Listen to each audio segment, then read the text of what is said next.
All right, welcome back. We are Game 2014 in the fall 2020 semester, and it's Mobile Game Development 1 at George Brown, and it's week 11, part 1 of our broadcast. I just wanted to start by talking about our schedule a little bit, so not a lot here again. It's not theory, it's more of a lab class that we're doing today. So last week we did some player movement. We were trying to do slopes. Partly successful for me, more successful for others, which is good. And this week we did a little bit of AI. We got the AI moving, and you'll see that in my project that I've put up on Blackboard, it actually does move properly. It's just that it's not efficient. So we'd have to go back and refactor and stuff. I'm sure other people have already done that. And then today what we want to do is do more the enemy AI and kind of put that into place. Okay, so stuff that's happening this week. Assignment 2 part 1, the plan is due this Friday. The assets, laying things out and all that kind of stuff, just like you did for assignment 1 part 1. This is the easy part, I think, gathering assets and all that kind of stuff and putting it together. That's all due this Friday. Lab 8, which is what I've kind of posted the starter on, is going to be also due this Friday. One thing I have to do for lab, I was going to talk to George Brown stuff here. So if I go back to Blackboard, not that Blackboard. If I go back to Blackboard, just a moment. I don't want to show bad things here.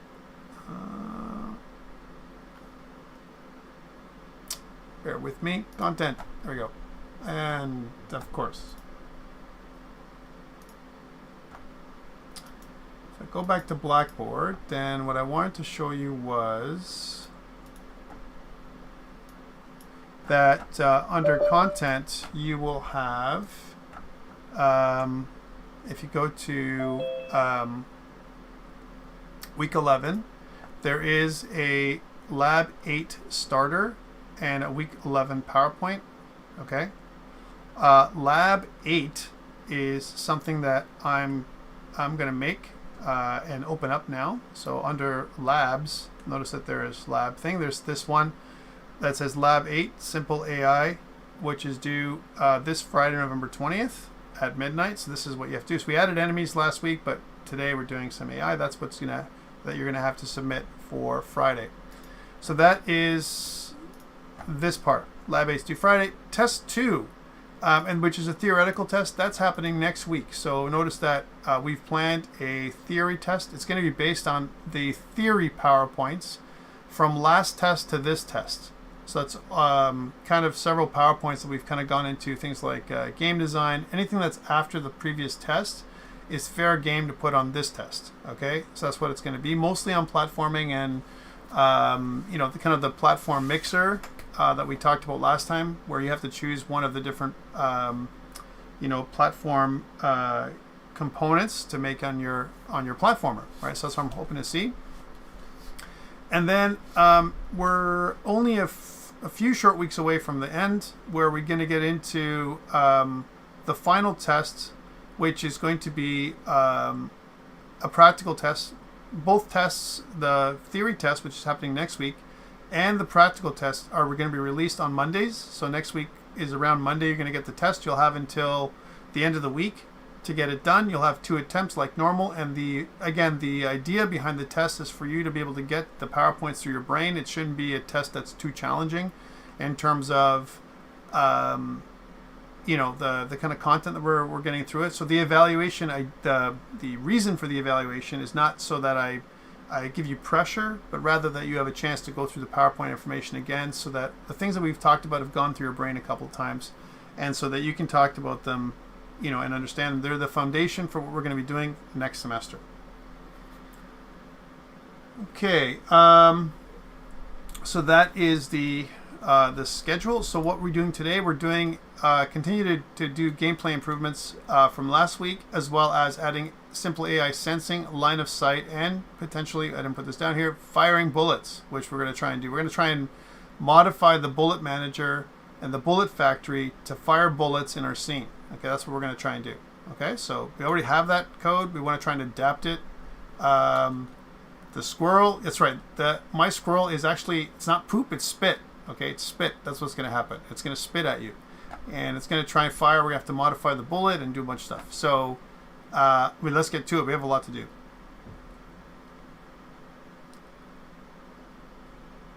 You've got a banana in your assignment. Awesome. Banana. All right.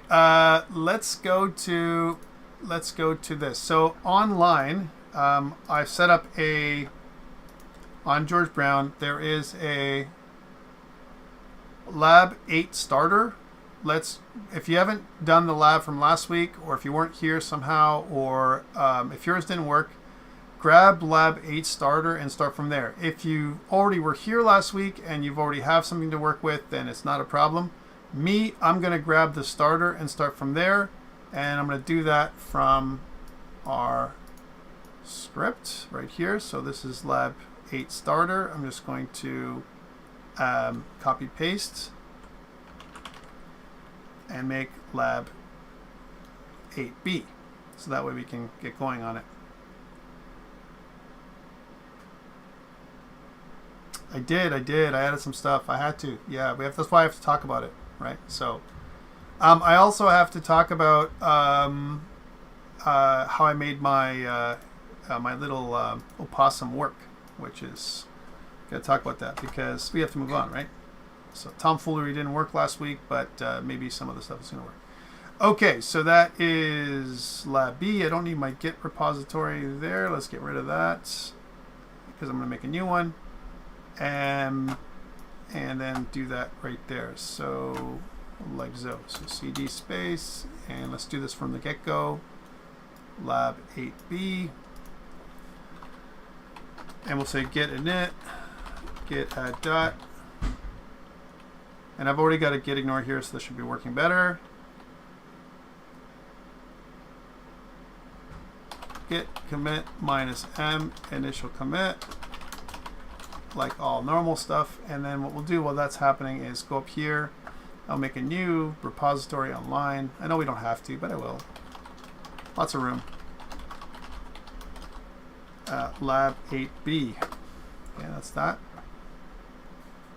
And grab all those three things, and let's get into doing what we're supposed to do today.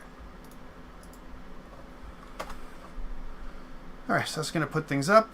The file size is a little big, only because I've included standard assets, and that's a hazard. We eventually will prune the project and remove assets. For now, we're keeping everything because we never know what we're going to need later on. In the meantime, while this is putting things up to GitHub, I'm going to add the project into Unity Hub, which is right there. And I'm just going to wait till this is done. I don't want to corrupt anything and create meta files, although it won't do anything because I've already tagged the stuff I want to put up. But hey, let's just wait till it's done. And that's going to start doing this. One thing to note is I also want to talk about that little procedural project that I was working on. So one of the things I've been working on is a procedural 2D project. I talked to you about this last day. I want to show you this thing. So I've got it to the point where now, instead of using quads, it uses tiles. And so I kind of made it work, and I'll explain how it works later on. But basically what it does is kind of what we got here already. And unfortunately, our guy spawned inside the tile because still working on that part. Let's go to the player. Let's put him up there. There we go. Here he is. But if I was to, let's just respawn this thing one more time and see how that looks. There he is. And if I pull back and see how big this is, you can see that it's a very large world of 1,000 tiles. Right now, these are all tiles inside of a grid, so it's totally possible. And from a replayability, it's always cool to do it this way. There's some bad things about this too. One thing I haven't done is I haven't put any slopes in here, so that's something that I have to figure out. Maybe it'll need another pass where I go through and pass through and put in slopes, as opposed to just put these blocks in like Minecraft. But we'll see how it goes. So notice that the tile set itself is one single tile set while this is loading, and I use the Sunnyland tiles as before, except when in my world controller I decide which tile that I'm going to use. So one of them is the top tile, and then there's this other tile on the bottom plus this tile at the end. And again, all the same controls are there for the world controller. Why am I showing you this? Because, guys, at some point or another, you're going to have to work most likely with this project in one form or another where you have full control. Our enemies are there. They're working. Notice how this can actually do a much larger tile set now. And you can see what's happening there. Right? So it'll do 1,000 by 1,000. The quads couldn't do this.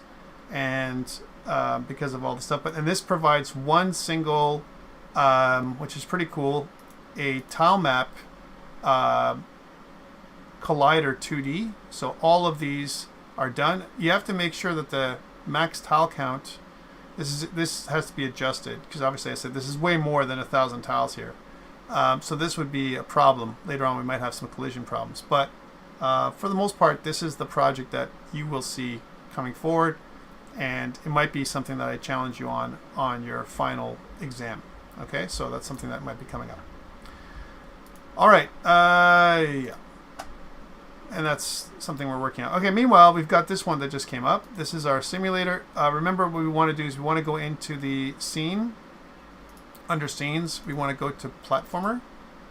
And where we left off, I'm going to get in that. But first, I want to transfer my settings. So under build settings, for people who are still doing that, I'm going to change my platforms to Android. I got to do that. And I should really try building on the device, because otherwise, you never know. Right? So please wait for me. And if you're joining now and you've already got everything in place, fantastic. If you don't have anything in place, or you're reforming stuff from last day, or if it didn't quite work and you're downloading my code, then this is a perfect opportunity for you to catch up and do your stuff. Again, the goal today is AI sensing. I'm going to talk about a couple of techniques we're going to use. So let's talk about it as we're waiting. One thing we could use is raycasting. We could use raycasting, but we have to talk about that might become a problem. That might be an issue. Because if you cast a single ray, then what happens is it really depends on what you want your enemy to do. Do you want your enemy to see through walls? If the answer is you don't care, then you could use a box collider, right? And because you don't care if you can see through walls, right?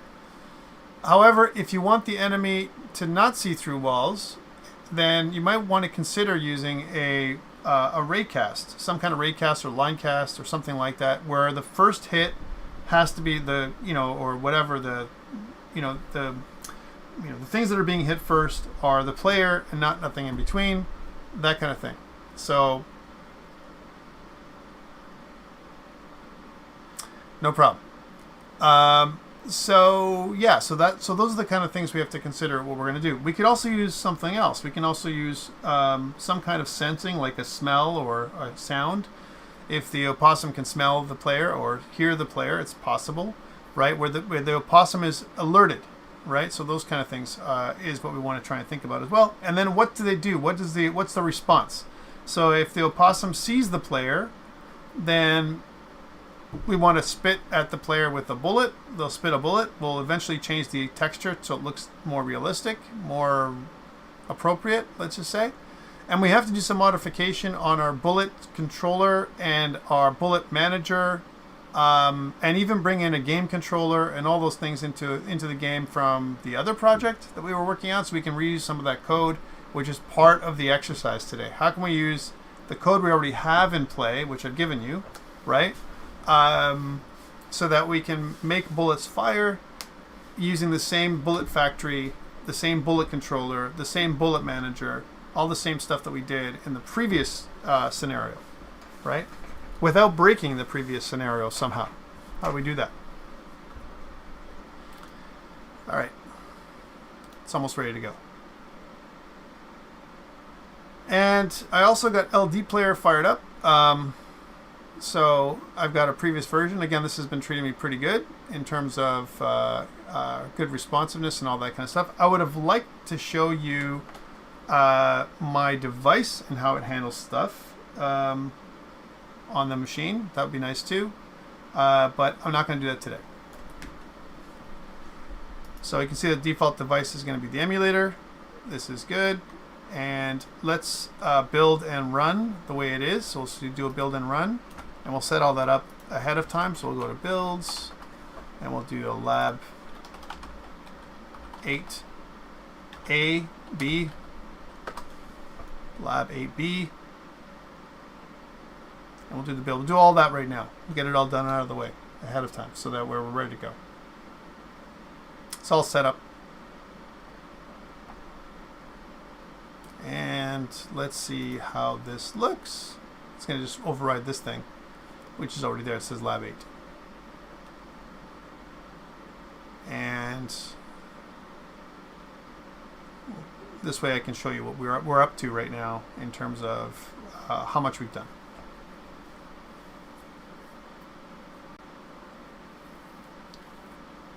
And you should do that too. You should try and test your project on your device. Make sure that it's still working, even after all the changes. So some really great changes or some stuff that was suggested last time is using normals. And if you notice, I've detected the normals in a different way. I'm saying basically I'm on ramp for the player. I'm on a ramp or I'm off the ramp if my when I'm doing a raycast down, right? Whatever if I know that I'm hitting the ramp itself, if the ramp that I'm hitting is, or if the thing that I'm hitting with my grounded ray, which is cast in front, the one I'm looking in front, if the thing that I'm grounding myself with, if the thing that it's hitting, the normal that it's hitting is up, then I know that I'm not on a ramp. If I'm on a ramp, there we are. So this is what the game should look like now for you. So you can see he's jumping the same way as before, and we're pretty good here, right? We're over here, and see the ramp.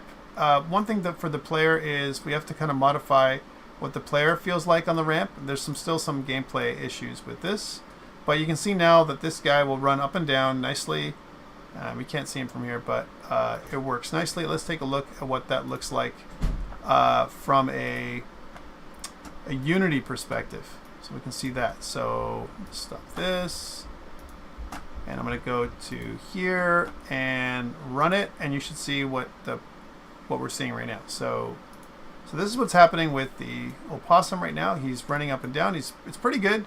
It's not any much better than it was before. And one question I had last week was, well, it's going to work on the other side or not? So I fixed that. If I bring the opossum, if I go to resources prefabs and grab another opossum and bring them in, right? And they're on top of each other. So let's just bring that guy over on the other side, over here, let's say. And you can quickly see that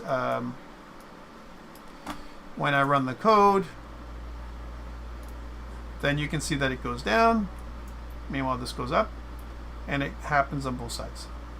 So that's kind of where we're at right now in terms of the code. So it doesn't look badly. It looks okay, and that's where you're at with some of that stuff. Still, I think the player needs to be adjusted. There's some more. There's some things to be done in terms of how it works. Okay, so what we want to do today is get the opossum to have some kind of line of sight. I'm going to start with this guy right here. He's going to be getting some line of sight now.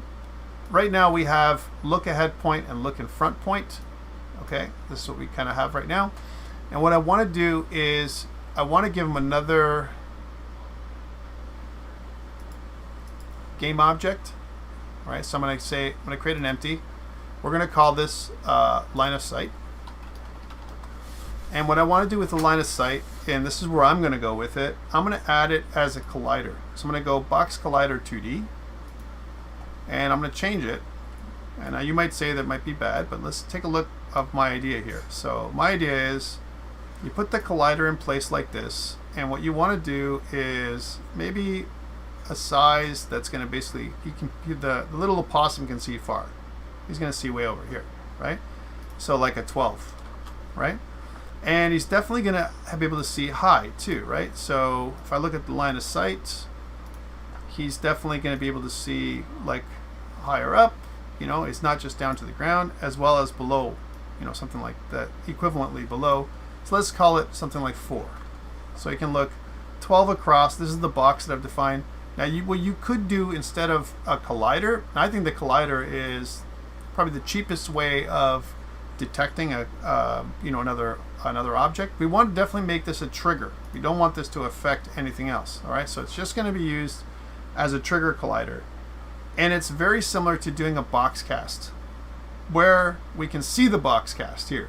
Whereas on the box cast, we're using a ray cast, but we're casting inside of a box, and we're looking for all the different objects that were in the box. Okay, I want to do the same thing here, except that what I want to do with the box cast, or this box that I'm doing, is when he's moving, this guy. So let's just run this thing so you can see what I'm talking about. When he's moving, he can see he's looking wherever he's looking. If he detects the player, right, now you can see it's going to modify what he sees, but for the most part, once he sees the player, and if the player is the first object that he sees, I want him to declare that he has line of sight. Okay, so that's kind of what I want. And this is kind of cool. The reason why it's flipping around like that is because I'm actually maybe flipping his scale. So if you look at the opossum's scale, on the x-axis, it's going to flip the other way to a -1, and so too does everything, including his colliders, which is kind of the trick here. All right, so that's what I want to do. All right. Okay, so now that I have that mechanism in place, where it's just a little collider, we want to be able to detect a list of objects in our collision zone. So first of all, what I want to do is I need some kind of on trigger enter collision detection, and I need a script for that. So let's go into scripts. We'll add in a new script, C# script. We'll call it line of sight. And what I want to do is just attach it to my line of sight game object, right? And when I double click on this script, my scope, my idea, the goal, right, is the only thing I want on my script right now is the ability for me to do an on trigger enter. So void on trigger enter 2D, where we have a collider 2D, and we'll call this other, not the collision, so we know what it is. Okay. And what I want is for whatever I'm colliding with to show up. So I'm going to go public, and I want to have a collider 2D in the public space. Come on. We're going to move some of this script somewhere else eventually. We're going to call this collides with. So I want to see what it's colliding with, right? And we're going to say that collides with is equal to other. All right, so every time it collides, we're going to expose the thing that I'm colliding with out so we can see it. Okay. We're going to leave our start and update functions there for now, but we're going to move them out or remove them later. All right, so from now, let's get going on this. So now we're going back to the script, and let's see how this looks. So it looks like it's colliding with ramps, right? And with walls. There's walls, ramps, right? So we can get a bunch of stuff here, but we're only getting one thing. The closest thing is what's happening. The thing that's happening first is what this is colliding with. So this is important, collides with. But what I want is every frame, right? And we'll use fixed update for this inside of the script. What I want in here is I want to use a physics 2D dot get context. And get context needs the following: the collider, a contact filter, and a list of contacts. Right, so that's what I need, okay, from those things. So let's do this. I want to do the contact filter 2D up here. So we'll say public contact filter 2D. We'll call it contact filter. And we'll see what that looks like. We also want a list of contacts that we want, a list of stuff that goes in there. So notice that it says it needs a list of contact points, or right, because that's what it's going to give us, a list of contact points 2D, right, that it's going to return. Okay, so contacts. And that's what it's gonna give us. Also, or a list of Collider 2D colliders, which I like more. I like this list more, and some kind of contact filter 2D. All right, so we need that. That's the one I really want. The list of colliders, 2D colliders. Okay. So I need a list of colliders. So a list of Collider 2D, which I'm going to call colliders. So I'm going to pass in, and I also need a reference to the collider itself. So this is the collider that I'm colliding with, the actual collider of the object. And let me explain this in a second. It's going to be a private object. We're going to call this a box collider 2D, because that's what we made, box collider 2D, which we're going to call the line of sight collider. Okay, so this, we're going to get a reference to it here and start. So we're going to say line of sight collider is equal to get component box collider 2D. And we're going to pass this as a reference to the collider that I'm getting contacts for. So this is line of sight collider, oops, in here. Line of sight collider, followed by my contact filter.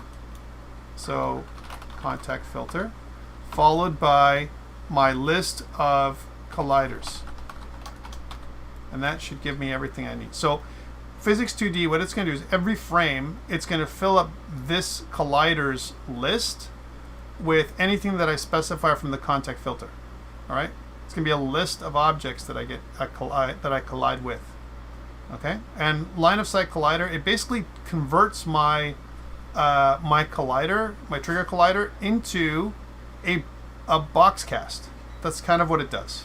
So I'm still doing what the box cast would do, but I can visualize it, which is something I enjoy more. Everyone has a different way of doing things. This is my way. I'm sure everyone will have their way. Okay, so when I go back to line of sight, then I have a few things to fill out. So first of all, collides with, right? That is what I'm colliding with. My contact filter, I need to include it as triggers. And I have a layer mask. I want to definitely turn the layer mask on. So I don't want to collide with everything, right? Right now it's nothing. I have platforms, walls, and ramps. I want to ignore myself. So I need to make a layer for this little guy as well as for the player. So let's do that. So layer for we'll call it enemy, the enemy layer, and the player. So all enemies will be ignored, not just the opossum. Player. And so what I want to do is I want to tag the opossum as an enemy and all of his children, including all of these things here. I'm going to ignore all those things, right? I also want to create a tag so that we're going to tag him as, well, this one will tag him as an opossum. So we know what kind of enemy it is. Opossum. Player is going to be tagged as a player, so, and all of his children, all of her children. There we go. And now when we go back to line of sight, what we want to say is in the layer mask, we want to say, okay, I want to look at the walls, the platforms, the ramps, no problem. I want to see all those things. I want to know that those are things I can collide with, and the player, but not the enemy. So only those things. Platforms, walls, ramps, or player. Are you with me? Check mark if you're with me, X if you're not. Right. So what this does is, thank you for that. What this does is basically say, look, I only want to see triggers. I only want to use a layer mask, and I want to ignore everything that's in here other than the stuff that I specify, okay? In the colliders list down here, it's going to list a bunch of contacts, all the colliders that I have contact with. If whatever in the collides with and the first element in the colliders list is the same, chances are we have line of sight. That's my thinking. Let's see how this works. So going is, and let's take a look at what our little opossum sees right now and take a look. So we have walls is what he's colliding with, and you see that he has a list size 3, right? And he's colliding with ramps and walls and platforms, and occasionally the ramps, these two things are the same. How about the player? When does that come into play? So if I grab the player here and I bring him in there, what we should not see, even though he might see, the line of sight will detect the player. There's the player. The player and the collider 0 should not be the same, except when, because collider 0 is the first thing that we collide with, right? These things should only be the same when he has line of sight. So for example, right now, you can see that the player's not colliding with the player at all, right? Because see the collides with, you see the player, but then down here it's not matching. Okay. If to test this, if I bring the player on the other side and go here, now you'll see some stuff where we'll see both the player and this player 0 will be the same. Look, box collider, box collider. See that is the same. How the box collider 2D, the trigger, right, are matching. Once you see that matching, you see you have line of sight. Now, by the way, I have to tell you that this idea came about through experimentation, right? And there's probably other ways of doing the same thing. Michael asks, which ones am I choosing? I'm choosing platforms, walls, ramps, and the player, but not the enemy. I've just checked that off. I don't want the enemy layer to be used, otherwise we'll see the opossum has a chance of colliding with himself because of other things that are hanging outside of his frame. Okay? So that's the idea. The idea is that he'll get line of sight through, this combination of triggers. Why? Because, well, if he's behind the wall, he won't have line of sight. This thing will collide with him, and it'll give a better idea than just a straight. If I just did a line cast, then I might miss him, right? That's possible, right? What if he's on top of here? So if he's on top of the wall, as an example, and if I just did a simple line cast, there might be a chance that the enemy would miss him. It wouldn't see him. Okay, so that's the problem. So right now he looks up, he can see the player, sure, when he's up here because of the ramp.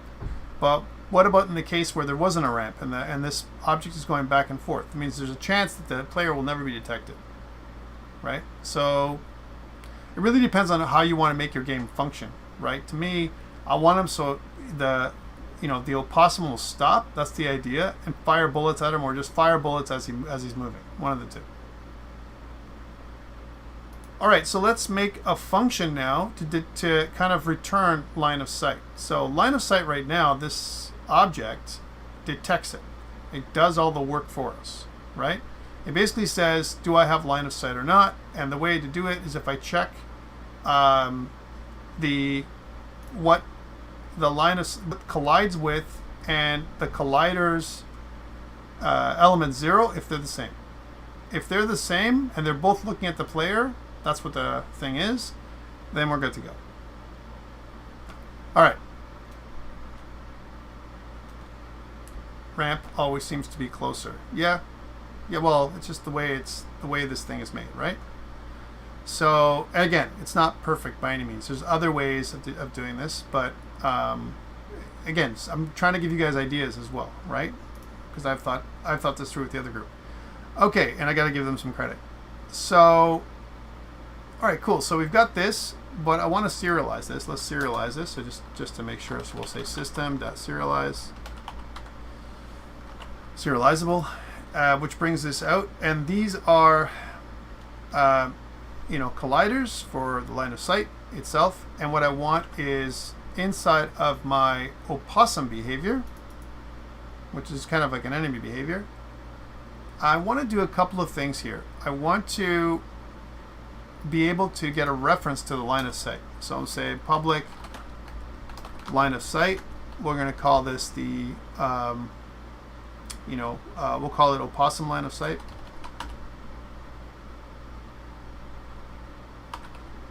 One P. Right? So the opossum's line of sight, we're going to get a reference to it.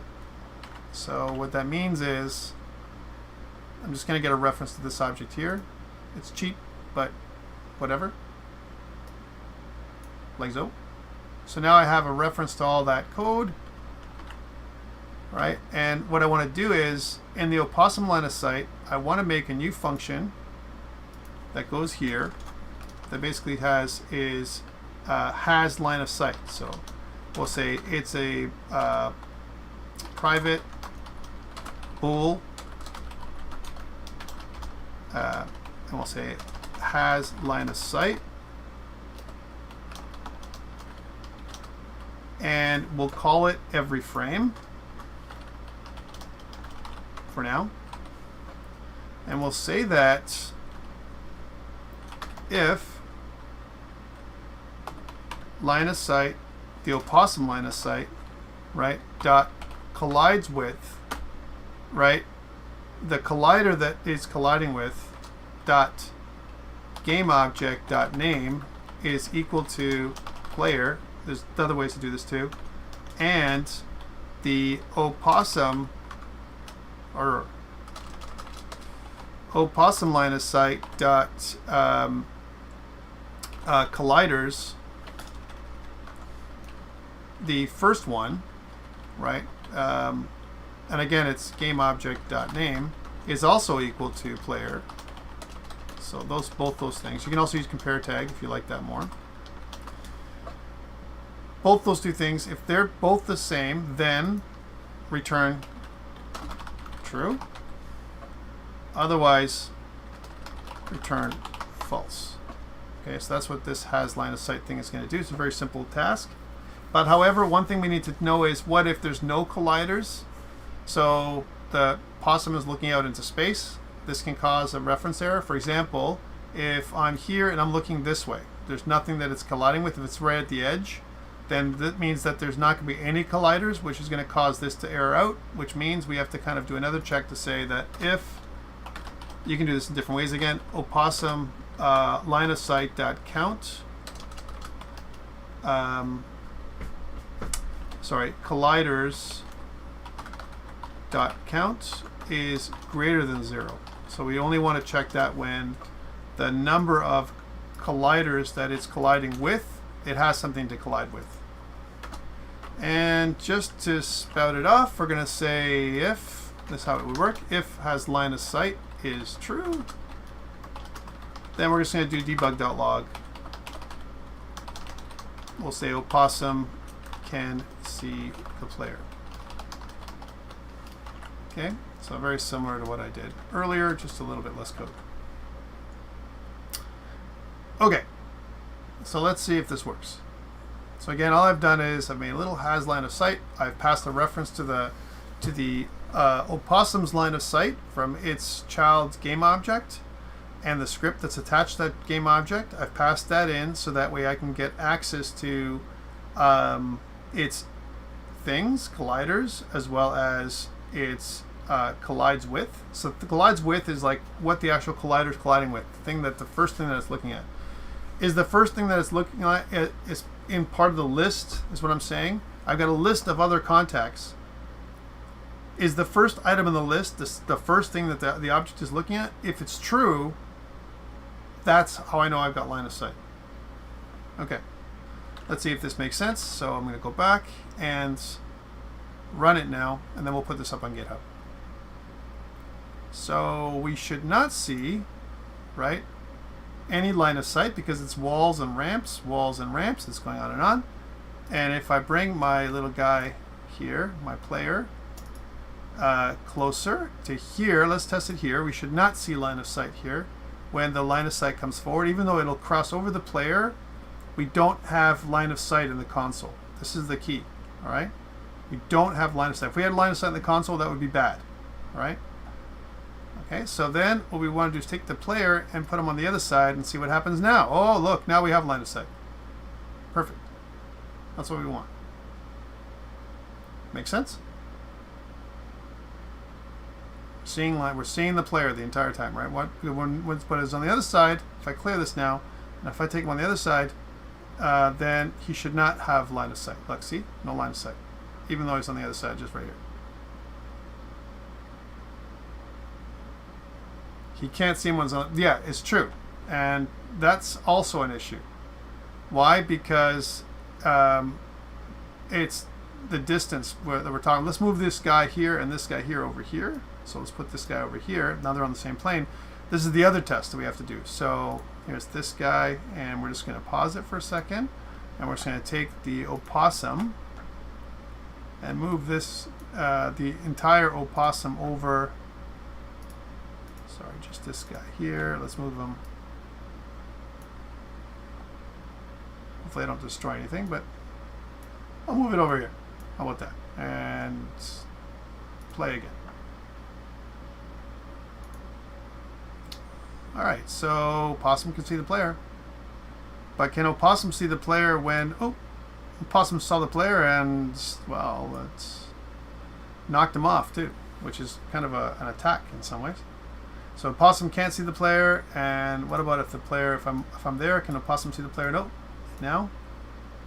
Yes, when he's down the ramp, but what about when he's coming at him? The answer is no. Why would that be? What can we do to fix that so he sees them when they're on the straightaway? Because he won't see him when he's here, right?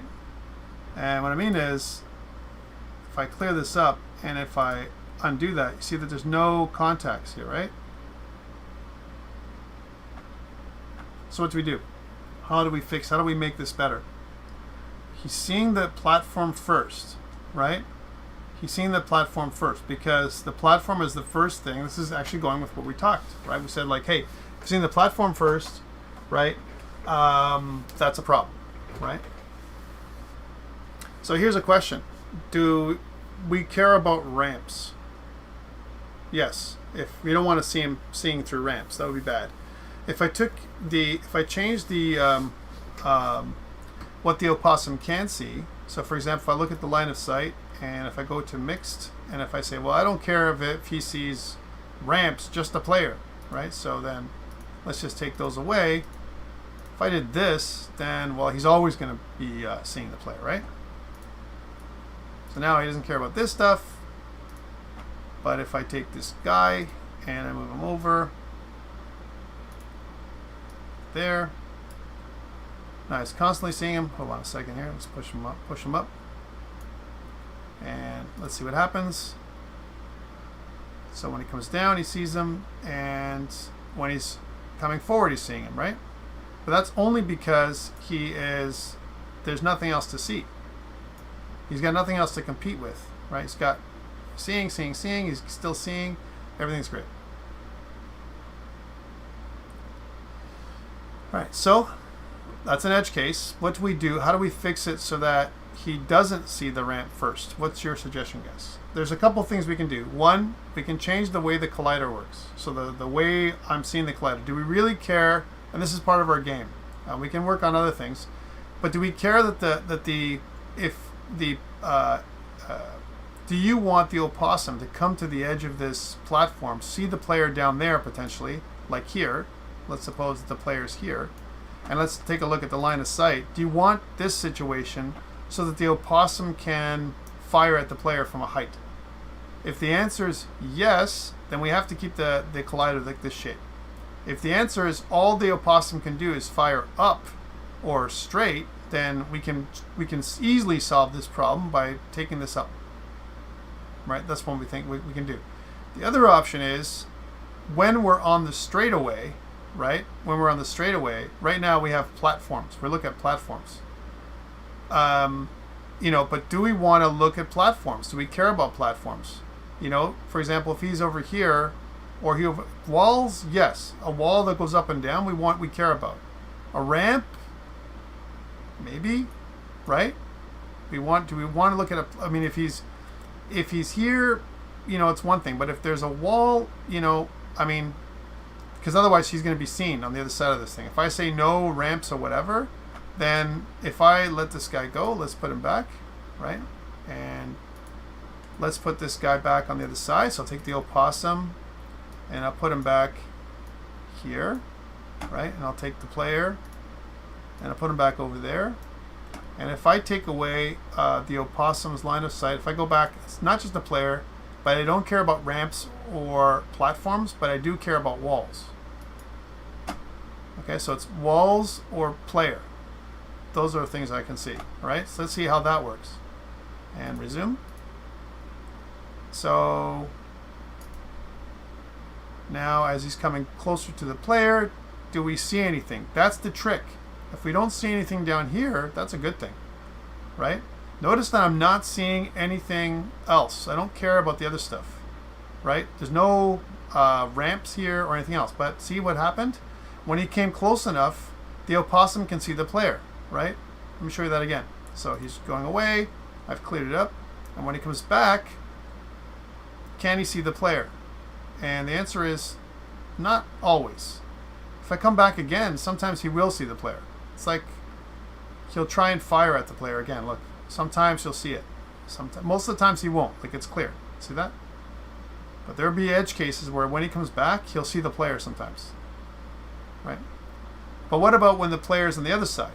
How does that work? Is that better? Does that work? See, look, just like as I did that, he did it. So I'm bring him over here and then clear. Then clearly, you know, he should be able to see the player at this point, right?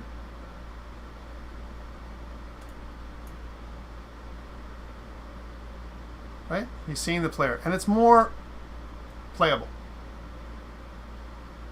I know. It's more playable this way, I think. So when it comes to our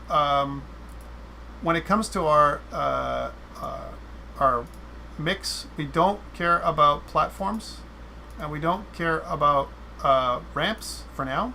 All we care about is walls and the player. If there's a wall in front of the player, our rule is, this is our mechanic, then the player can't be seen. However, if there's ramps or the platform, if that's the only thing that's in between, then the enemy will try and fire at the player. Yeah, that's the rule, if we leave it like that. Okay, for now, let's just move on. There's other options, obviously. Okay, but let's just go to the next part. The next part is, let's go back to the opossum behavior, and we'll get rid of this, has line of sight. I mean, what we want to replace with this thing is fire. I want to do the firing part. But for now, before we go to there, let's put this up on GitHub, right? So I want to file, save, and I want to file, save project. I also want to test this behavior out eventually on the simulator, but there's nothing really to test at this point. So let's close this off. And git add dot, git commit -m, and I'll say something like added line of sight to opossum.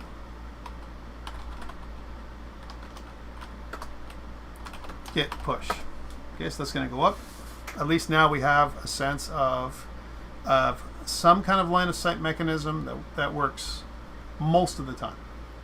Okay, not perfect again. There's still edge cases, there's still problems we have to deal with. There's nothing wrong with it. We just have some kind of working mechanism where it's going to work somewhat. Okay? To get a playing game going. All right, let's kick that off again.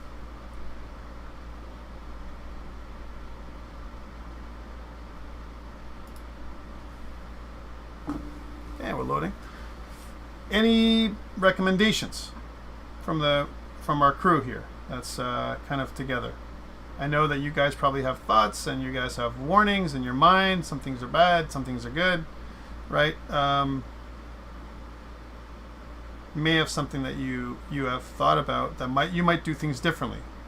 So I'm just asking you guys now, what would you do for line of sight? How would you do it? What are your thoughts, guys? Anybody has another thought? Or how about, you know, I was reading this thing again. I shouldn't ask for thoughts, is what I saw on LinkedIn. I should ask for your reactions. That's the new thing. Ask for reactions, not thoughts, right? So, so what are your reaction to what I've done? How about that? Maybe that's a better question. So Russ says he would do a circle cast. Okay, no strong reaction. Interesting. But okay, circle cast. That's fine too. We can do a circle collider, and it would be the same, right? In many ways. So the reason why I'm pointing this out is a lot of times casting in general, ray casting in general, is a little bit heavier than than doing some kind of collider. That's all I'm saying, right? I'm not suggesting that it's always the case. Sometimes it's the best scenario, right? But what we want to try and do is keep it as simple as possible. All right, what about anyone else? So Russ says circle collider or circle cast. A cone shape, yeah. So that requires, instead of, remember, it doesn't matter which collider. It doesn't matter which collider that I plug in there, right? So that's interesting. So if you're directly underneath, he won't see you. All right. So what you're saying is, I like that idea. What you're saying is, instead of using this shape, right, then we're going to use a cone. And the cone would be, you can set this up, and if I was to look at this, I'm not going to do it, but I want you to think about it for yourself. Instead of having a box collider 2D, what we could do instead is, if I went to Collider 2D, you can see that there's many shapes. One of them is this Polygon Collider 2D. Let's try this one. I'm just going to add it on. So notice by default it's like these 5 sides. Here's points and paths and size, and this one, if you just kind of bury yourself down, I can go to, let's say, 3 points for now.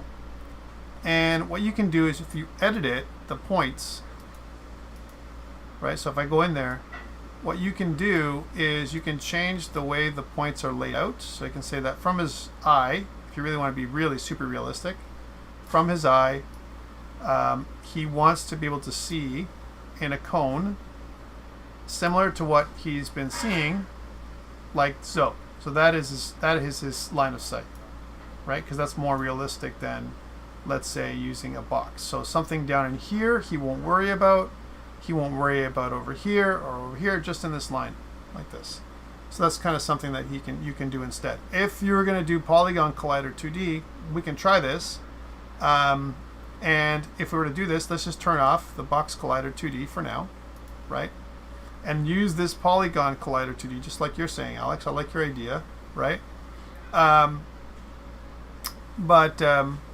Let's see what happens. We have to modify the script a little bit because we've turned this off. So if I go to the line of sight script, or sorry, the opossum script, and if I look at his script itself, which is this one, then on the top here, instead of me getting it has to be here. Instead of me doing a box collider, then what I want is a private, it's going to be a different kind. It's going to be a Polygon Collider 2D, and we'll call it the same name, just so that way we don't have to change much of the code. And we'll just comment this one out, and we'll do the same thing here. We'll comment this one out. We'll copy paste first, and we'll comment it out. And then we can always go back if it's not working.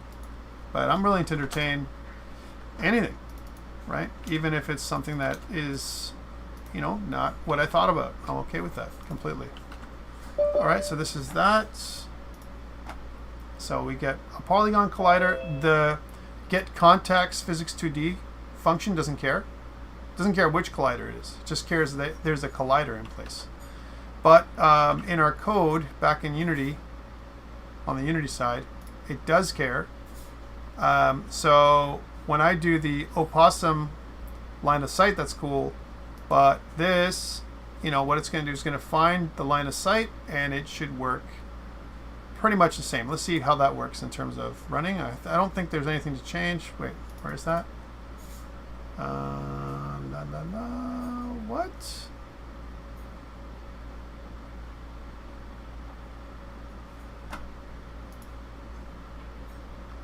It's on the object. On opossum, or On the line of sight, you dragged in the oh no, it's in the collider component. Collider filter, collider size. Where is it? It's collide with line of sight. It's a line of sight script. Collides with has been not assigned. Collides with. Oh, it's because you commented it out. You never assigned the new one to it.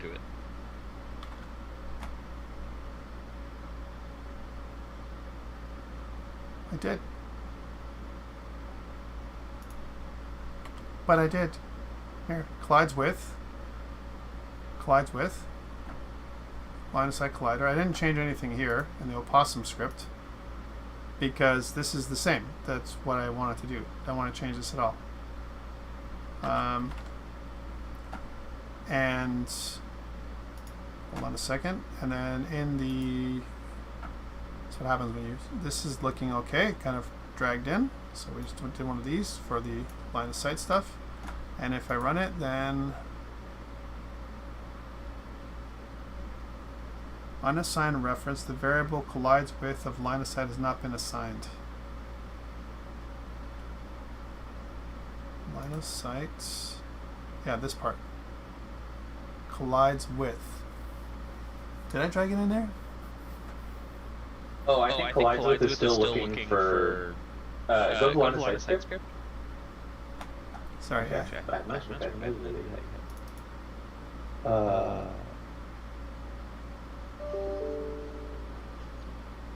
Because collides with is looking for the collider 2D. Is that not like casting to the Polygon Collider or something? It's still a collider 2D. Collides with. Collides with other.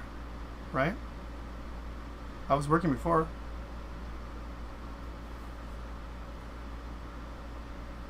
Oh, duh. I know what it is. This is really bad. This is what happens when you mess around. Yeah, it has to be set as a trigger. That'll work. All right, so let's take a look at that and see how this works. So he's got this line of sight, and now he's looking around, and let's see if it's going to work the same as before, right? Or worse. You know, again, we've just can kind of uncomment everything and we're back to normal, right? So that's why it's okay to do this kind of stuff, in my opinion. It's good to experiment, and that's what we did in the first half anyway. So let's see, does he get seen behind the wall?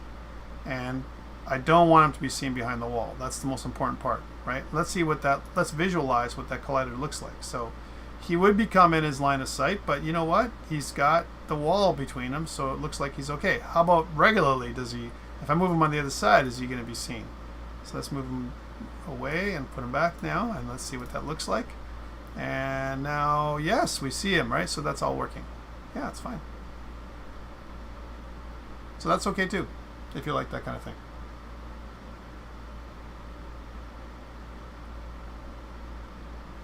So guys, what do you guys prefer? Do you guys prefer this, or do you guys prefer the box?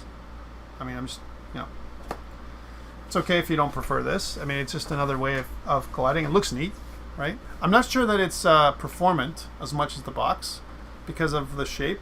I think there's a the algorithm behind this one is more complex, and from a big O notation perspective, takes up probably more cycles than the box because of the odd shape. But you know, it could be very close. I don't think it's that far. I don't think it's that bad in terms of performance. So what do you guys think? Yay for this one or nay? I'm not saying anything against you, Alex. I've got no problem with it. I think it works. It's not a bad idea if you were going to use something like this. You may also want to consider making his line of sight. If you're going to do this, then you may want to consider making his line of sight even like wider. This is just it looks to me like less than 60 degrees. You know, you may want to go further than this. You say yay? Okay. Let's make it better then, Kat. If we're going to say yay, then let's make this guy have his Polygon Collider. Let's move this all the way down to here because he'd be able to see below him. And again, I'm just going to try and draw it as best as I can. This is kind of where, you know, you probably can see above him, right, and a little bit below him. And let's see what the points are. We can probably do more precise point values. So 4.8 it looks like, and negative 4.3, so maybe negative 4.8. Let's see what that looks like. Negative 4.8, and we'll say 4.8 above, so kind of an even distribution. 0, that's his other point there. That's this point that I'm looking at right there. So this is these are these points. So let's make these the same length. So there'll be like negative, let's say, we'll say negative 12. No, I think maybe negative 13. So negative 13. I'm just going to try and make it more accurate, right? If we're going to do it, let's do it. Not eyeball it, right? So it's going to be more accurate. So negative 13, perfect triangle kind of stuff. And this is odd because the x-axis, let's see where it's going to be. So maybe that's from his nose at negative 1. That's not bad. He's still going to be in line of sight if he's right in front. If you wanted to take it back a step further, just to make it a little bit less accurate, but more his head, right, kind of stuff, wherever his head is looking, that's up to you. But that's all it's going to do, is just going to increase the line of sight closer up, right? So if we made it at 0, this should be 0, that's for sure. That should be 0. But this could be, instead of making it 0, you might want to go this way a little bit if you're going to go that way. You know, just so that it's more realistic. Maybe minus 0.5, right? So that's kind of numbers so we can deal with. Those are, to me, better if I'm going to use it at all. Okay. I'm going to keep this commented out because we may want to use it later. Don't know. All right, so that's a save. And what I'm also going to do with the opossum is I'm going to apply all. So it's going to apply to the prefab, right? So that way, if I put another opossum in there, he'll have the same line of sight that this guy has. All right, great. We modified this a little bit. We've used a cone now, or a triangle instead of what we did before. And what we want now is when this guy is detected, we want him to trigger the firing mechanism. Then we'll take a break. Maybe we won't be able to fire, but I want to take a break, come out somewhere in between, and grab a coffee, that kind of stuff, and come back. So let's say another 20 minutes. We'll go 20 more minutes, and then we'll stop. All right, so cool. We have a mechanism for line of sight. It's not perfect, but it works, and that's okay. A lot of times what we want to do is we want to say, is it good enough? Is it good enough? So what I want, go back to the opossum script, and in the opossum script, in here where I say, hey, has line of sight, blah, blah, blah, it's never good enough for Rust. That's right. I agree. But sometimes you have to say, you have to stop. It's like a painting, Russ. You're going to have to eventually, you can iterate a bit and then you can stop and then you can go back and improve later, right?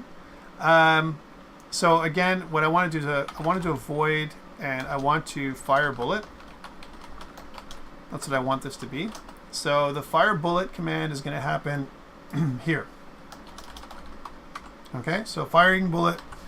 If I have line of sight, I'm going to fire bullet. Okay, that's what I want to do. Now, we can borrow some of this code from the player script that we used before in the previous code. So let's go back to Unity. And in my player controller, not player behavior is for this scene, but player controller, we're modifying what we had. So in our player controller script, we had a couple things. We had something called a fire delay that we never used. Let's take that. Let's lift that out of here, I like to say. And inside of our opossum script, we're going to put that in. We'll clean this up later too if we can. So we'll kind of put that in there. Say fire delay. And in the player controller fire mechanism, fire bullet, I like to use this to fire bullets. So going back to opossum behavior, go back into there and fire bullets. Yay. But we're never going to be able to fire a bullet. First of all, this will be fire delay. Fire delay. We're never going to be able to fire a bullet if the bullet manager has never been instantiated. And for that, we want to go to the other scene for a second. So I want to go to the other scene. So if I go to the other scene, which is inside of scenes, save. So then what we had in the previous scene was we had a game controller, and the game controller instantiated an object of type of the bullet pool with 50 bullets inside of it, and we said it would be regular bullets. We can make another bullet type, but for now we want to use this structure, and we need a game controller. So in order for us to do that, I'm going to go to Resources, Prefabs, and drag and drop the game controller in there so we can use it again. Save. And then when we go back into our scenes platformer, we want to drag and drop that prefab from game controller into there. So we never had that for before, right? So we have that now. All right, so maybe it'll work. Let's see. Well, it won't work, but let's see what it does. So, one thing we need to do is in the opossum script, we need to say, let's minify these things here a little bit, or collapse them. Down in here in our bullet firing area, we're going to have a fire delay of 60 frames, right? We may have to change that. Okay, and if I was to go run 60, and then let's move our guy closer so we can test. So we know that the opossum is going to have line of sight.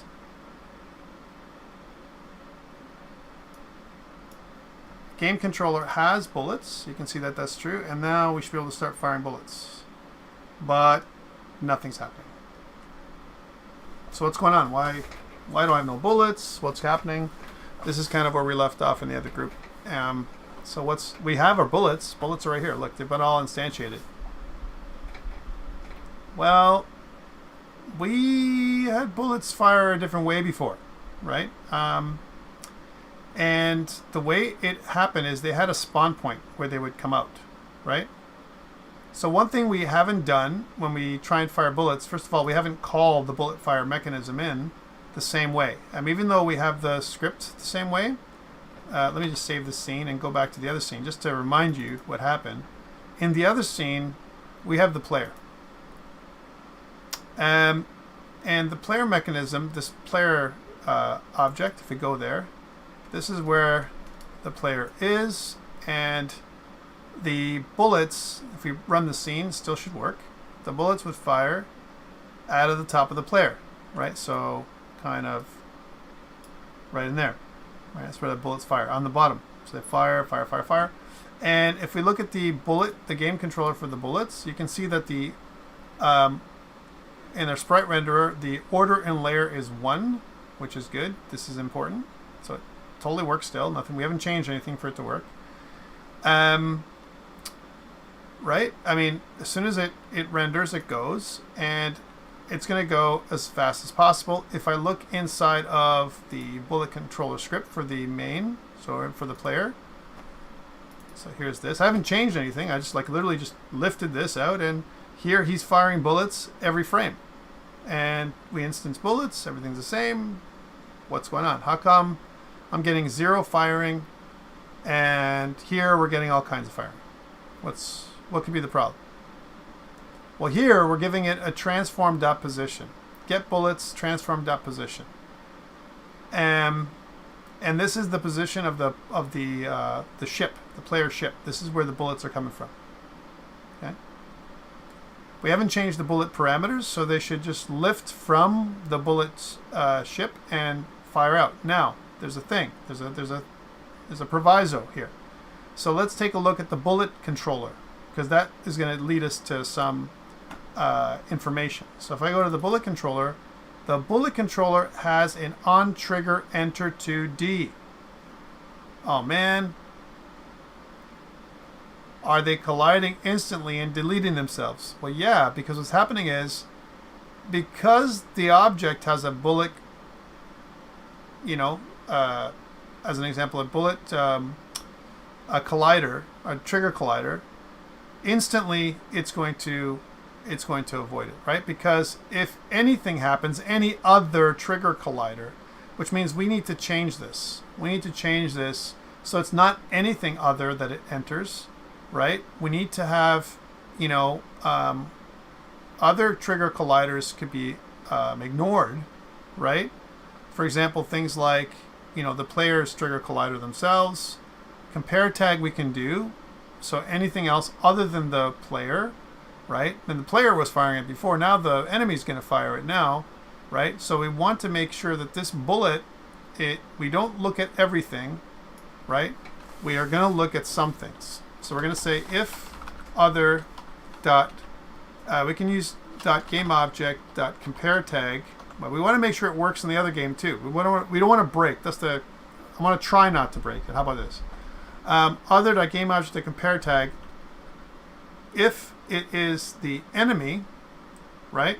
Because remember, let's just put enemy in here for now. Then do something, right?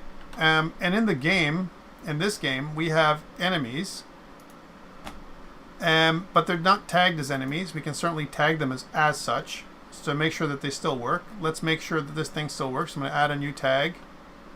We'll call this enemy, right?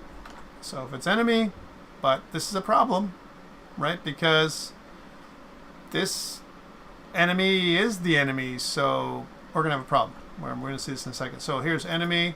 Let's tag these guys as enemies, not the opossums, right? And we're going to override the enemy because we want all the enemies to be the same, have the same tags, be the same. And if I run this thing now, it should do the same thing as I did before because I haven't done anything, right?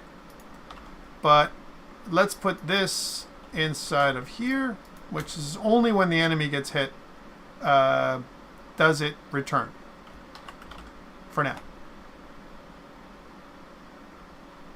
So yes, we could do that.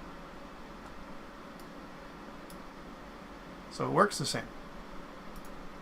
However, this is not going to work inside of our game because it's got to be either the player or the enemy. Player or the enemy. And if I've tagged my player here as a player, so far he's untagged, but if I tag this guy as a player, I'm going to have an issue. Because if I tag him as a player,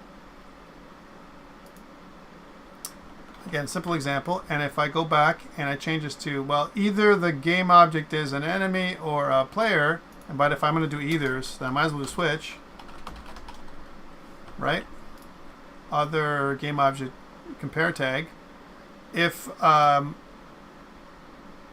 want to switch on other dot game object dot name, which is kind of the same as this, and I want to say that case enemy, then do something, case player, then do something else, right? And if it's an enemy or a player, in this case, we're going to make them go back. But if it's something else, you know, maybe we have other things to do here too, like maybe that there's going to be different score, or maybe a loss of life, or whatever's going to happen, right? So that's why we can. This makes sense. It's substantiated. Like it makes sense that it would make sense. You know, that we put it this way. But will this work now in our case? So if I look back here, will this continue to function that we did that way that it did before? So, and if it doesn't, that's a problem. So here we're good, but now what? Sometimes, but not always. So look. It looks like it's going through some of them, but not all of them. Which means either they didn't get tagged, enemy, enemy, enemy. Okay. Oh, their name, not tag. Compare tag, not name. So how would we do this? If I want to say the tag is got to be whatever it is, game object dot tag dot tag, right, instead of name. Okay. Can't use compare tag because compare tag is a function I got to feed into it. Tag is the tag. Let's try that again. So it worked on the first enemy, but not the other ones, and we're still good. It looks good. Good. Nice. Okay, but now, will this still have a problem in my other scene? So going back to my platformer scene, and let's go back to the opossum. will they be able to fire at the player or not? That's the funky thing. What do you think, guys? Can they fire at all? Do they have the capability, or are they going to be blocked? Be trying it on your own code for a second. All right, here it is. The player's there, and where is the firing? I don't care where it fires. I just want to see it go up. I want the bullets. I want to see the bullets. Why not? So why is it not going on? Is it disappearing? What's happening here? Is it even getting to the firing stage? Let's do some troubleshooting. So we know a couple things. We know on the script side, we haven't changed anything. That's I gotta say that we haven't changed a thing. Everything's the exact same. So Bullet Factory still creating bullets. Why? Because if I look at the game controller and I run this thing, you can clearly see that there is a bullet here. And if I make it, if I tag it as active, right? And if I look at this thing inside the scene, let's tag it as active. Let's tag a bunch of them as active, and let's look at them in the scene. There we go. It fires straight up, right? And where does it fire straight up from? So let's look at all these ones and tag them as active, and you can see that clearly they fire. They move. They go just outside the scene, the camera too. So they, no matter where I put them, let's make them all active all at the same time, and as soon as they leave the scene, they go straight up. That's okay. I want to see them go straight up, but they're from here. What the heck? What's this position happening? Transformed that position that's here from 0, 0, 0. Okay. But in the opossum bullet firing script, right, when I call them into being, I use my transformed that position. The opossum has a transformed out position, right? So whenever I get a bullet and I get an instance of a bullet, they get instantiated here. Do I ever get here? Is my thinking. And by the way, let's put a number like 60 in here, like what I had before. So when time.frameCount is what I used before. If that's equal to 60, then and only then do I fire a bullet.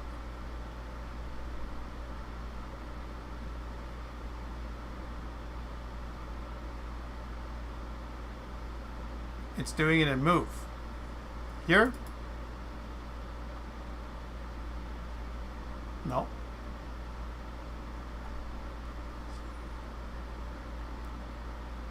Right. So first of all, do we even get here? So let's that's what I'm saying. So do we even come in here? So we where we're trying to fire a bullet. Let's do debug.log trying to fire a bullet. Right? It's a little script we're going to put in there, see if it works. Going to go back in here, and we're going to run it again. We're going to put our guy closer to it. There we go. Here's our player. And let's move that player closer over there. And we're going to move him across the other side and see what happens. We should see in there trying to fire a bullet. We see 1. We saw 2. 2 bullets. We saw 3, 4, 5. That's good. That means it's only going to shoot like 1 bullet, because 1 bullet every 60 frames, 1 bullet a second is what's supposed to happen. All right? It's trying to fire a bullet, but we're not saying. And look, it's trying to, and we should be seeing bullets trying to be made active from this big long list. So it's trying to fire a bullet, and do they get made active is the question. Again, if I set all of these as active, right, by default, they're all active. They come over there, right? And then they go inactive again. Okay, let's take away the delay.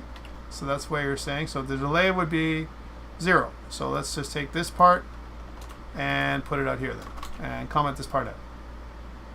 So you know it's trying to fire. So now it's going to fire all the time. As soon as it sees it, it's going to fire.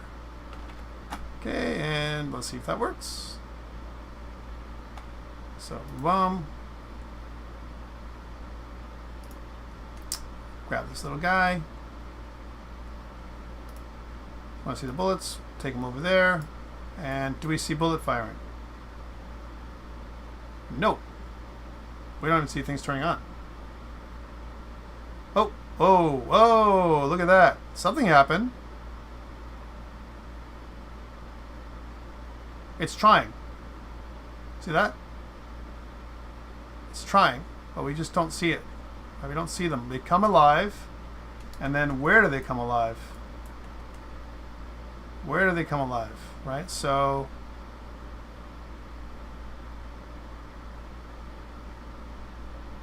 we just don't see them at all.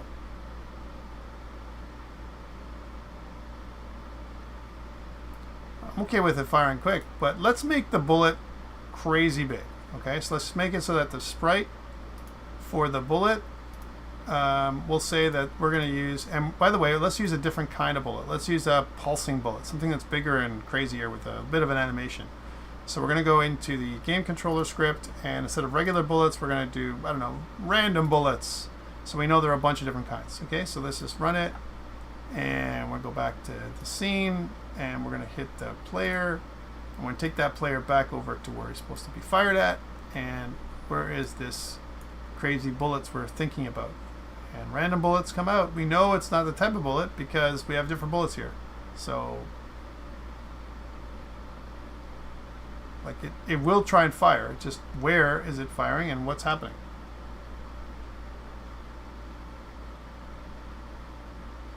We're not even seeing it, Michael. Like it should be firing right out of this guy right here. So right here, this guy here. Oh, there it is. Look, see them at the on his back. You saw them this time. Look, they're right here, and they kind of collide with something. Bang, bang, bang, bang, bang. Right? So why is that? All right, that's why I wanted to do that. So why is that? Because the opossum is tagged as an opossum. Right? And he's not tagged as an enemy. And only if the player tags there will he get replaced. But somehow or another, when he fires, it collides with something else. It collides with something else. Let's go, if I tag him as an enemy, by the way, it wouldn't matter, right? It's going to do the same thing. But we do see it. It's just really colorful now because I wanted to show you that. So that's the problem. It's going to collide. All right, and you should see it on his back, right? He was colliding last time and everything was okay. Why not now? Well, now it's colliding with itself, right? And it's coming out of its back. That's where that little spot there in the back is where it's instantiating. So what we need is a spawn point. So, and it's the vertical check too high, so returning itself. Yeah, I could, but let's try making a spawn point for a bullet for the opossum. It's almost like a spit point, if you will, because it's spitting a bullet, or spitting something. We'll say a bullet spawn. So we make a new empty game object. We'll call this bullet spawn. And we'll tag it as a color so we can see it, yellow. And here it is. We don't want the bullet spawn to be here in his back. We want the bullet to be in front of his face, somewhere like here. Okay, so that's the bullet spawn. And what I want to do is in the opossum script, let us go in here into the opossum script and say something like, well, this is a bullet, so anything to do with bullet firing is here. So we'll say public transform bullet spawn. Okay, so that's what that is.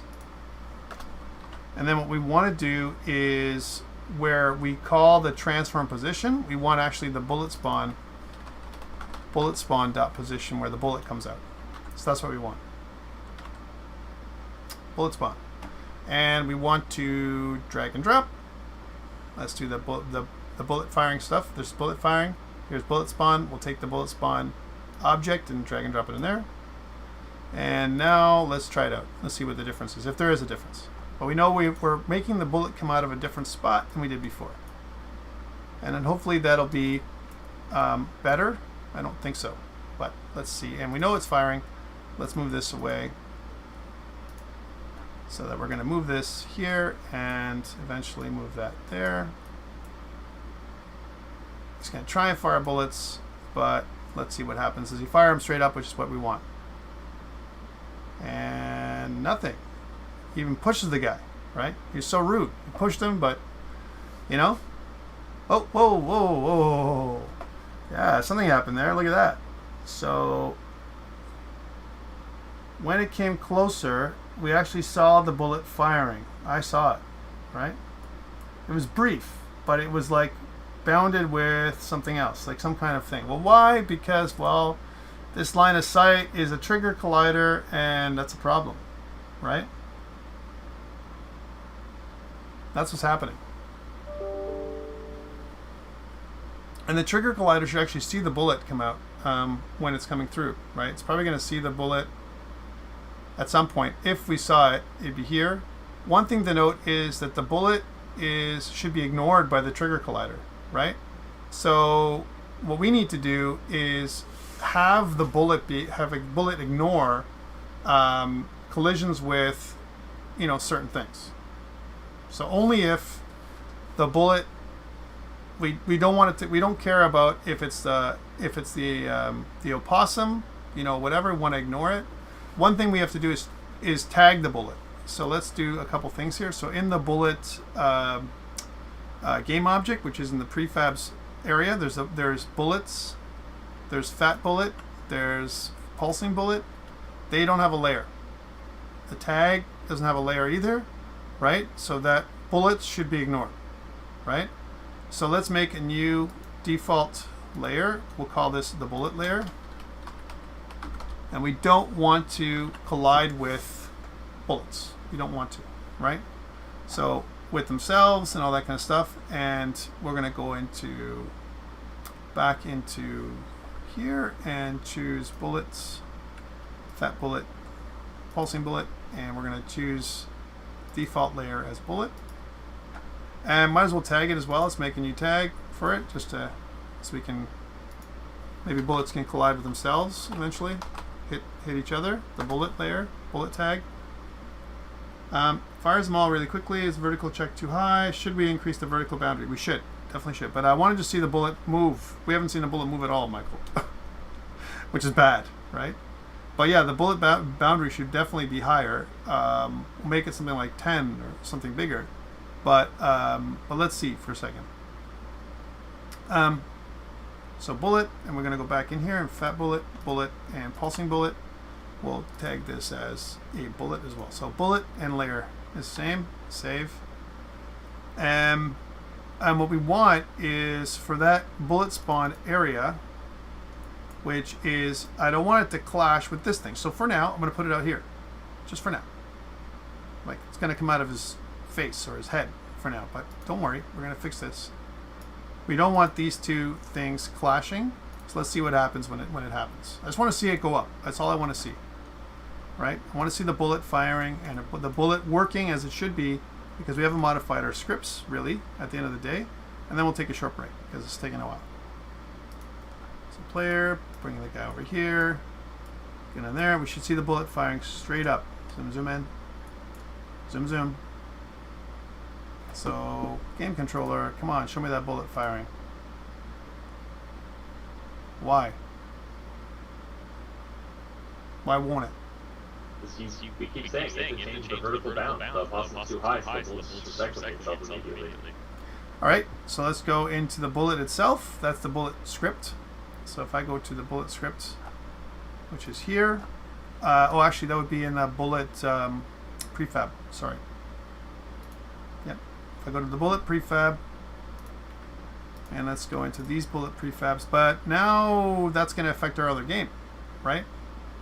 So, anyways, we'll fix that. But notice that the vertical speed, the vertical boundary is 5.1, and we don't have any other kind of boundary. And where is the opossum sitting? That's a physical number, like an actual number. It should be a relative number, right? Relative to the screen, to the top of my camera, or something like that, right? That's what that number should be, right? There should be an actual other boundary too. What if it goes beyond the X boundary? Both boundaries should be respected, right? Or the other way, right? So it should be kind of a box, a bounding box. All right, so where is the opossum? This is 5.1 is the vertical boundary. The opossum's area on his Y is 5.1, right? So he's like, that's where you kind of start. That's where our thing is starting, right? So yeah, I'm gonna make it move horizontally in a second, but I want to make it so that I can go up too, right? Because we're gonna make it that way. So let's increase for now. Let's increase the bullet boundaries to something like 50. Something that's not going to affect us. Because what if I move up the screen or whatever? We can fix it later. I just want to make this move so it kind of goes, up. And I want to see it go up. I want to see it leave the area, and I don't want it to be a problem. All right. So again, and then we'll try different stuff, and we'll take a short break. So again, going back to the player, going over there, and there, and there. Right? What happened? The queue got empty. Right? The queue got empty because I just kept on firing bullets as much as possible. Right? And a nice little weird pattern too.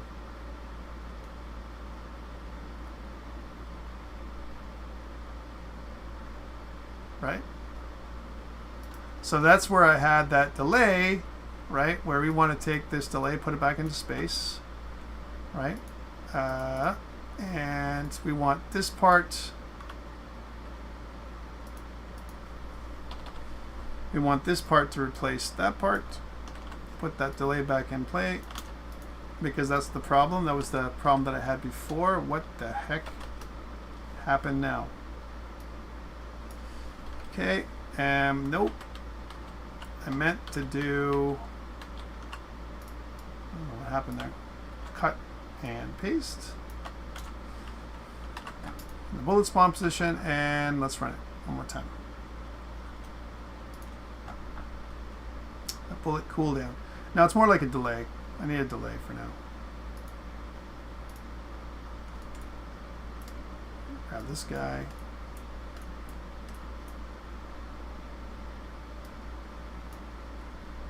Okay.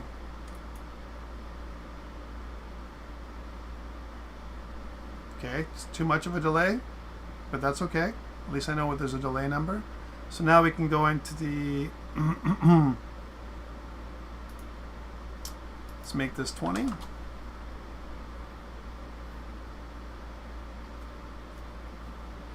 Okay, let's make it 10.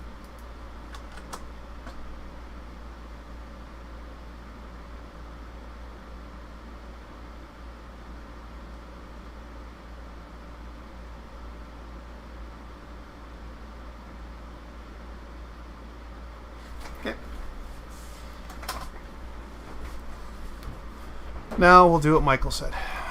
We'll make it so it fires somewhere else. Okay, so we're sitting at 135. We know this works. One thing I wanted to try, which is what if I put the bullet spawn where it's supposed to be, which is in here? Is it still going to fire, or is it going to collide with itself? Let's see how that works now. Because that's kind of where I want the bullet to spawn from, but I don't want it to collide with itself. What do you think is going to happen? Do you think it's going to collide with itself, or do you think it's going to work? Because again, we didn't see what was going to happen, right? So, all right. Oh yeah, this has got to change again. So the opossum has to change to like 10.